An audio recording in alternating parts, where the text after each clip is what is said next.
কিরে বাবা কি করো? আরে আব্বু কই থেকে আজকে বাসা দিয়েছেন আপনি? এই শালার আমি কি লন্ডন থাকি রে? আমার বাড়ি সাতপুর, আমি সাতপুর থেকে আইছি।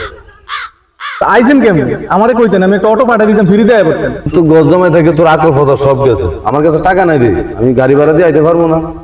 তা আব্বু আসছেন ভালো কথা, বিয়ের বাড়ি আসার সময় চাঁদপুর থেকে দুইটা ইলিশ মাছ নিয়ে আইতেন। আমি কি মেয়ে বিয়ে দিছি রে? আমি ছেলে বিয়ে করাইছি, আমি দিতে আইনি, আমি নিতে আইছি। এখন শ্বশুর লোকে যায় যুক্তি করো, আমার কি খাওয়াইবা আর যাওয়ার সময় কি দিয়ে দিবে? দুটো টাক বর্গা গরু হাঁস মুরগি কি কি আছে দেওয়ার প্রস্তুতি নেব।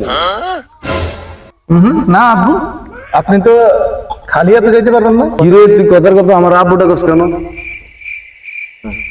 আব্বু আমি ঘর জামাই থাকতে থাকতে আমার শ্বশুর রে আপনার জায়গাটা দিয়ে ফেলেছে, আপনার সিঙ্গেল আব্বু ডাকুন আর আমার শ্বশুরের ডাবল আব্বু ডাকুন। শ্বশুরের থাকে তোর ভালো উন্নত হয়েছে, তোর শ্বশুর তো আমি যাইতে পারবো না কেন?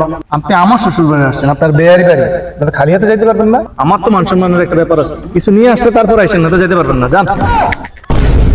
কি বলা ধর্ম দিলাম, তার শ্বশুর বাড়িতে আমার যাইতে দেয় না। আমার বেআইনি স্যারেরা যাইতাম পারলাম না, আমি বহুত দিন হয়েছে আমার বেআইনি নুরানি স্যারেরা যাইতে পারলাম না, তার কারণে ভাবছিলাম আমার বেআইনি স্যারেরা যাইতে আর কেমন।